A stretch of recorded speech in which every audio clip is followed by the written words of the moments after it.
première méthode, j'ai décapé un robinet avec de l'eau et de l'acide. C'est une méthode rapide, mais il y a, le seul souci, c'est qu'il y a quand même un risque d'enlever de l'enrobage, d'accord, du chrome. Je vais vous montrer la deuxième façon de faire. Là, on va le faire avec du vinaigre blanc. Voilà. Donc le mousseur, vous avez vu là, je ne sais pas si vous pouvez voir, il est vraiment bien en retrait. Il y a des dépôts de métaux, de fer là-dedans. Le joint, ça va, il n'est pas trop abîmé. Je vais mettre tout ça, même le joint, dans du vinaigre. Et on va laisser ça, reposer, se nettoyer pendant plusieurs heures. Voilà. Vous allez voir la différence entre les deux. Il y en a une qui est plus rapide, évidemment, l'acide c'est beaucoup plus agressif. Bon, il y a un risque d'enlever de la matière. Et il y a celle du vinaigre. Alors, là, il faut déclipper les têtes de robinet, tout en faisant attention de ne pas les abîmer. Avec un petit tournevis. Tac. Voilà. Même chose pour le deuxième.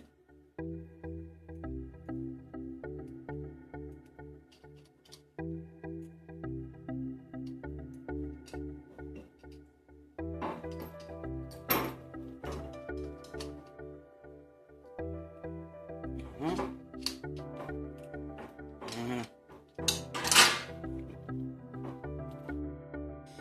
Je vais démonter les têtes qui sont là pour enlever la partie en plastique.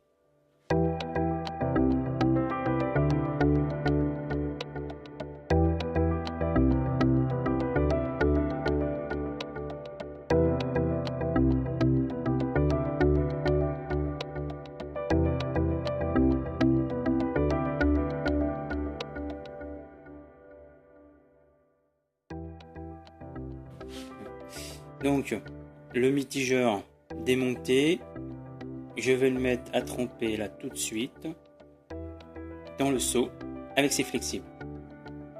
Le vinaigre blanc que je vais mettre dans le seau. Carrément, on va tout recouvrir.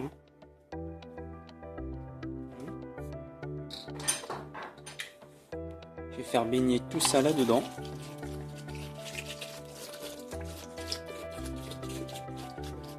C'est sûr que ça va sentir fort.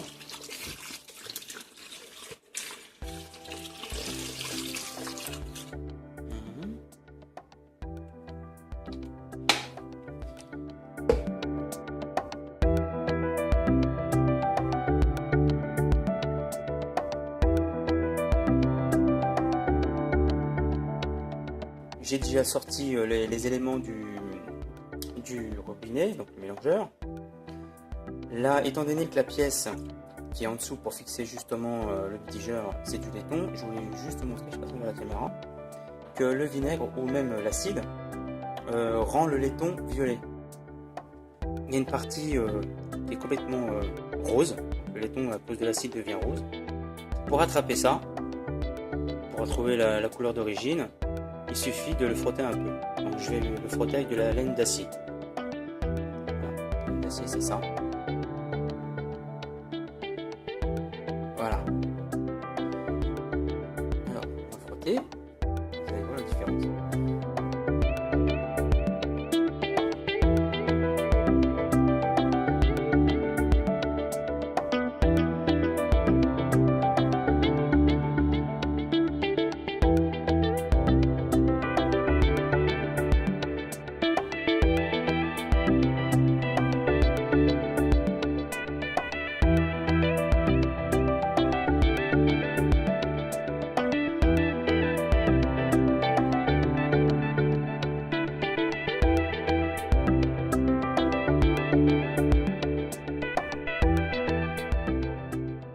Alors, voilà, tout a été nettoyé, séché. Le laiton qui était rose, je vais redonner ses couleurs avec la laine d'acier. c'est juste pour vous montrer. Hein. On peut redonner la couleur au laiton en frottant bien. Parce que cette pièce-là, elle est en dessous du lavabo, donc il n'y a aucun intérêt. C'est juste pour faire une démonstration. Le joint, s'il n'est pas endommagé, même chose. Hein. On peut le récupérer. La pièce de fixation, donc c'est la patte. Hein, ça n'a pas fait de mal non plus. Voilà. Les capuchons. Voilà. Complètement restaurés. Les clapets, bien sûr. Alors ça, c'est au choix. Soit vous estimez que vous pouvez les récupérer, ou sinon, vous pouvez en acheter d'autres. Le mousseur, même chose, à vous de voir. Soit vous restaurez, soit vous en achetez un autre. Le plastique n'a pas eu besoin, mais bon, j'ai remis un petit coup, hein. Ça fait pas de mal. Et le corps en laiton. Voilà. Là, ça a été aussi décapé. Voilà. Bon, c'est pas tout neuf, hein. Faut pas oublier que c'est de la rénovation. Et maintenant, on va passer au remontage. Alors, avant de remonter le robinet de lavabo, qui est ici, comme c'est un robinet qu'on rénove, hein, tout simplement, et bien souvent ce qui se passe, c'est qu'à l'intérieur, il y a une partie où repose le clapet dessus, donc le joint applique dessus, c'est ce qui s'appelle le siège. Le siège, c'est la partie qui est tout au fond, où il y a l'eau qui passe dedans et qui ressort par l'extrémité. D'accord ? Souvent, ce qu'il faut savoir, c'est que dedans, c'est encrassé par le calcaire, c'est tout à fait normal. Et aussi, ce qui peut arriver, c'est que le siège soit piqué par l'acidité de l'eau.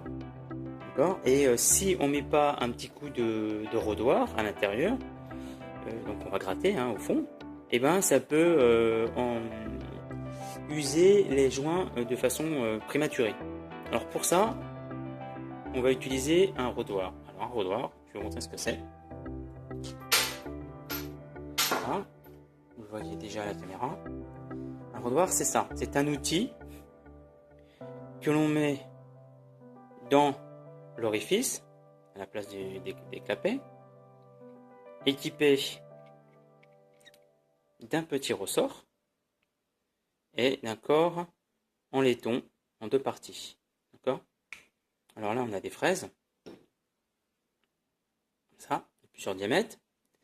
Et les fraises, on les choisit selon le modèle du mitigeur ou de robinet. D'accord ?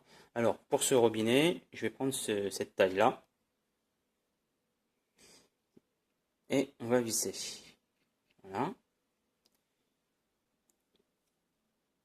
J'ai placé le robinet sur l'étau. Voilà, on le met dedans. On visse.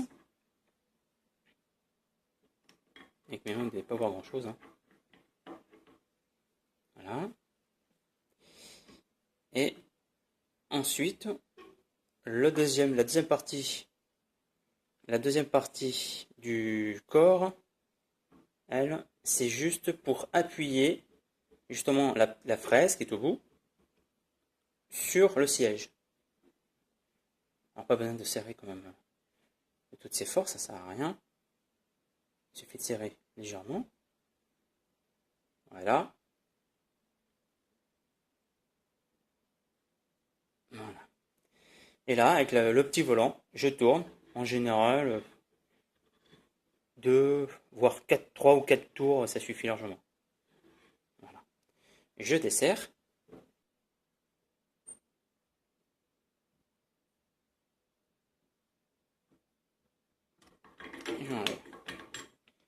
Et je passe de l'autre côté.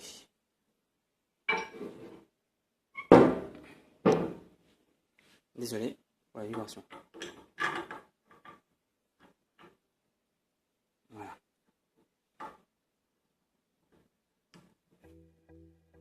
Alors il y a plusieurs modèles de rodoirs, il y en a qui sont beaucoup plus simples. Et ça tombe pas plus de 20 €, je crois, si je dis pas de bêtises. Pas très cher. Alors, hop, 1, 3, voilà.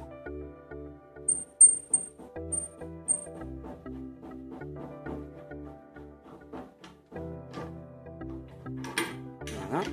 On voit pas très bien à la caméra, j'ai essayé, mais on voit rien du tout. Donc je vais mettre des photos sur la vidéo.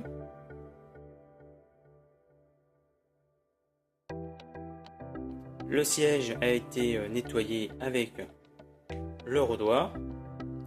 Comme ça, les clapets vont pouvoir reposer correctement au fond du robinet. Alors, une fois qu'on a fait ça,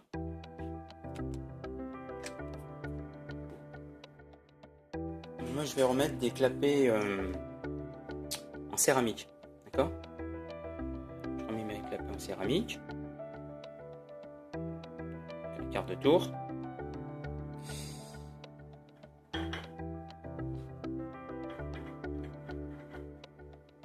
Voilà, je crois que je vais le laisser comme ça. Tac.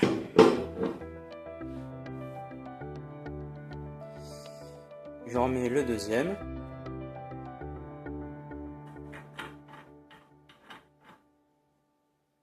Voilà. Ah, ceux-là ils sont neufs. Je les ai pas, comment dire, récupérés les anciens parce qu'ils étaient vraiment en piteux état.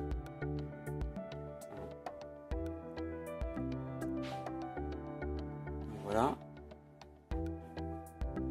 On met les adaptateurs pour les poignées. Voilà.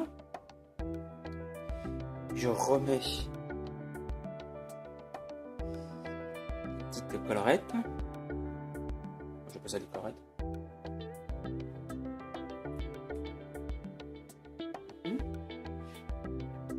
Ensuite, je remets les vis pour fixer tout ça.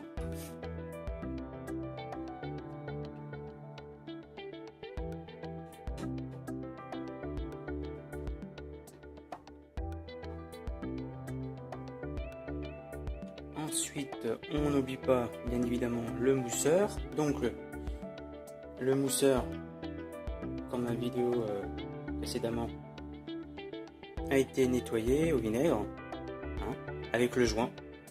Franchement, je pensais le changer, mais non, mais tout qu'on me fait, ils sont en bon état. Donc je remets tout ça en place.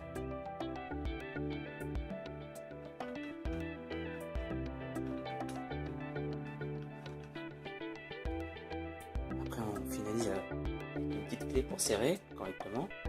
Même là ici on peut serrer avec une clé. Et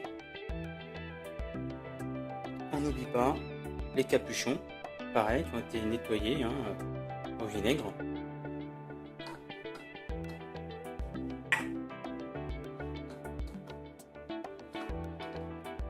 Alors là, il y a une histoire de... Voilà.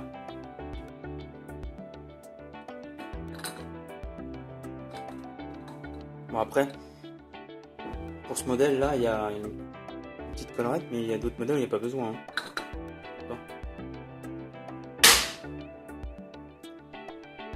Et voilà, on a un robinet complètement restauré. On croirait même qu'il est neuf. Donc je répète, vous pouvez le détartrer avec de l'acide. Donc c'est un bouchon d'acide pour 1 litre d'eau ou du vinaigre blanc à laisser tremper 1 heure ou 2, pas plus, parce que sinon après, comme je vous ai montré dans la vidéo, le chrome part et après le laiton devient rose. Ça c'est pas récupérable. J'ai récupéré le mousseur parce qu'il était en bon état après l'avoir décapé. J'ai récupéré les capuchons. J'ai changé les clapets en céramique parce que je trouvais qu'ils étaient vraiment bien endommagés tout de même. Le joint qui est en dessous, justement je vous montre le joint qui est en dessous, je l'ai récupéré aussi, c'est un joint torique qui se pose en dessous le robinet.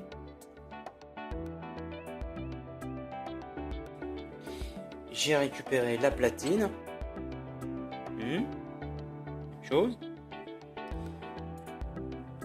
avec son écrou et bien entendu la vis. D'accord ? On peut frotter, enlever le calcaire sur le robinet, soit avec de la laine d'acier, comme celle-ci. Mais si vous n'avez pas de laine d'acier, ben, vous pouvez utiliser une brosse à dents. Ça se fait aussi. Donc, si cette vidéo vous l'avez trouvée utile, ben, n'hésitez pas à la partager. Et puis abonnez-vous. Et je vous dis à bientôt. Au revoir.